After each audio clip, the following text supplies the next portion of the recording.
धौलपुर गांव में मुकेश नाम का एक किसान रहता था। उसके पास में 4 बकरियां थी। उसने उनका प्यार से अलग अलग नाम रख रखा था। सारी बकरियां भी मुकेश से काफी प्यार करती थी। मुकेश जब भी बुलाता तो बकरियां उसके पास में चली जाती और जब भी जो कहता बकरियां वही मानती थी। मुकेश खेत में जाते समय अपने साथ बकरियों को ले जाता। सारे दिन बकरियां हरी घास चरती और शाम को मुकेश के बुलाने पर वापस घर आ जाया करती थी। मुकेश ने अपनी सभी बकरियों के अलग अलग नाम रख रखे थे। उनमें से एक बकरी थी गोरी। मुकेश गोरी को और बकरियों से ज्यादा प्यार करता था क्योंकि उसने बचपन से पाला था और गोरी का भी मुकेश के प्रति काफी लगाव था। एक दिन की बात है कि गोरी कुछ भी नहीं खा रही थी और ना ही मुकेश के बोलने पर उसके पास आ रही थी। मुकेश को काफी चिंता हुई। मुकेश गोरी के पास जाता है। गोरी, क्या बात हो गई?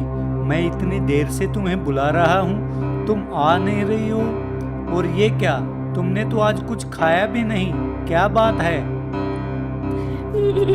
मालिक, पता नहीं क्या हो गया है, पर मुझे अंदर से अजीब सा लग रहा है। कोई बात नहीं गोरी, तुम चिंता बिल्कुल मत करो।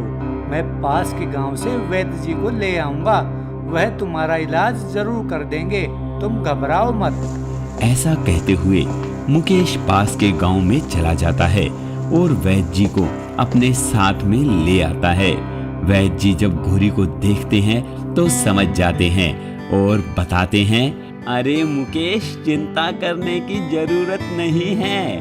तेरी गोरी गर्भवती है, अब उसे बच्चा होने वाला है।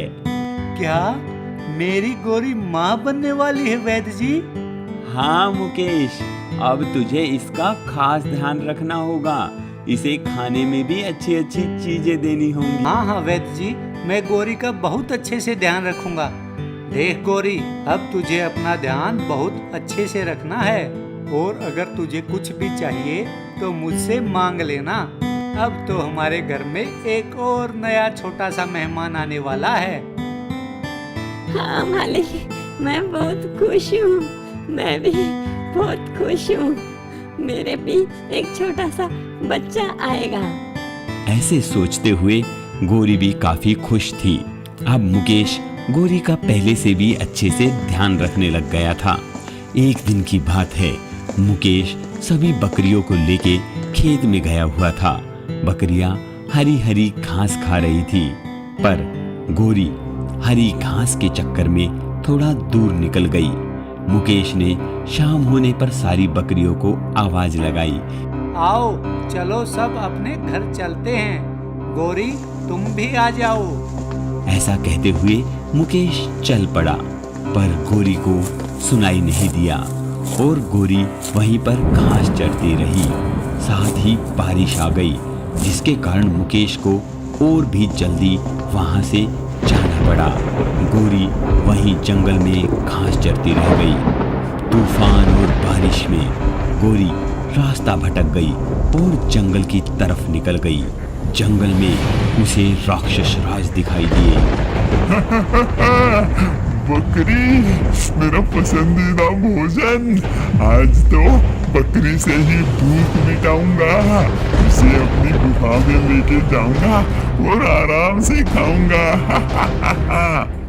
राक्षस राज ऐसे सोचते हुए उस बकरी को यानी गोरी को उठाकर ले जाते हैं और अपनी गुफा में बांध देते हैं। आज रात में तो तू मेरा शिकार बनने वाली है।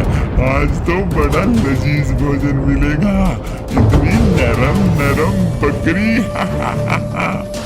इधर मुकेश जब देखता है कि गोरी वापस नहीं आई है तो उसे बहुत चिंता हो जाती है। मेरी गोरी कहाँ गई?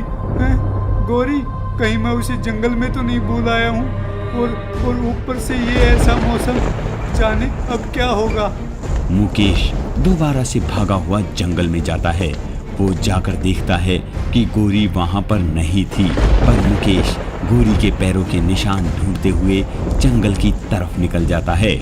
उधर उसे उस राक्षस की गुफा दिखाई देती है। वो जैसे ही देखता है तो उसे गुफा में गोरी बंधी दिखती है। हैं? ये तो राक्षस की गुफा है और गोरी यहाँ पर। अब क्या होगा? इतने में राक्षस आ जाता है। बकरी, अब तू तैयार हो जा, अब मैं तुझे खा जाऊंगा। राक्षस राज, मुझे मत खाओ, मैं गर्भवती हूँ और मेरे पेट में बच्चा है। मेरे बच्चे की खातिर मुझे छोड़ दो। तेरे पेट में बच्चा भी है? ये तो बहुत ही अच्छी बात है। फिर तो मैं उस बच्चे का आने का इंतजार करूंगा। उसके बाद पहले उस बच्चे को खाऊंगा, फिर तुझे खाऊंगा। नरम नरम बच्चा। नहीं, ऐसा मत करो। मेरा बच्चा दुनिया में आने से पहले ही कैसे मौत के साए में फंस गया।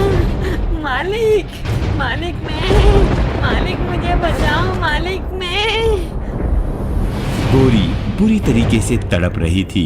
उसे अपने से ज्यादा अपने उस बच्चे की चिंता हो रही थी। इधर मुकेश भी कुछ नहीं कर पा रहा था, पर मुकेश इस बात को सुन चुका था। अब मुकेश को पता था राक्षस राज सिर्फ एक चीज से डरता है और वो है नाग देवता। मुकेश भागा भागा नाग देवता के पास जाता है और उन्हें सारी कहानी बताता है। हे नाग देवता, मेरी गोरी को बचा लो। मेरी गोरी को कुछ नहीं होना चाहिए नाग देवता। हाँ वत्स, तुम चिंता मत करो, हम वहां पर जाएंगे और तुम्हारी गोरी को बचाकर ले आएंगे। हे नाग देवता, मेरी गोरी गर्भ से है, उसके पेट में बच्चा है और वो दुष्ट राक्षस मेरी गोरी और उसके बच्चे दोनों को खा जाएगा। हमें अभी चलना होगा। गोरी गर्भवती है तो उसे दुख में भी नहीं रहना चाहिए। तुम ठीक कहते हो वत्स, हमें अभी यहाँ से चलना चाहिए। ऐसा कहते हुए नाग देवता और मुकेश राक्षस की गुफा में आ जाते हैं और राक्षस राज को नाग देवता कहते हैं, हे राक्षस राज, तुम एक माँ को उसके बच्चे से दूर करना चाहते हो? तुम एक माँ के सामने उसके बच्चे को खाना चाहते हो? ये तो घोर पाप है। नाग देवता, तुम मेरे बीच में मत आओ, ये मेरा भोजन है। अब मुझे नरम नरम गोश्त मिलने वाला है। अब तो मैं इसे खाऊंगा ही खाऊंगा नाग देवता। देखो राक्षस राज, तुम ये बिल्कुल गलत कर रहे हो। तुम गोरी को अभी खोल दो, क्योंकि वो गर्भवती है। उसे इस तरीके से दुख देना भी बहुत गलत है। मैं गोरी को नहीं छोड़ूंगा। नागराज, तुमसे जो होता हो तुम वो कर लो। तभी नाग देवता को गुस्सा आ गया और नागराज ने अपने मुंह से शक्ति निकाली और उस राक्षस को वहीं पर भस्म कर दिया। ये देखकर गोरी और मुकेश काफी खुश हुए।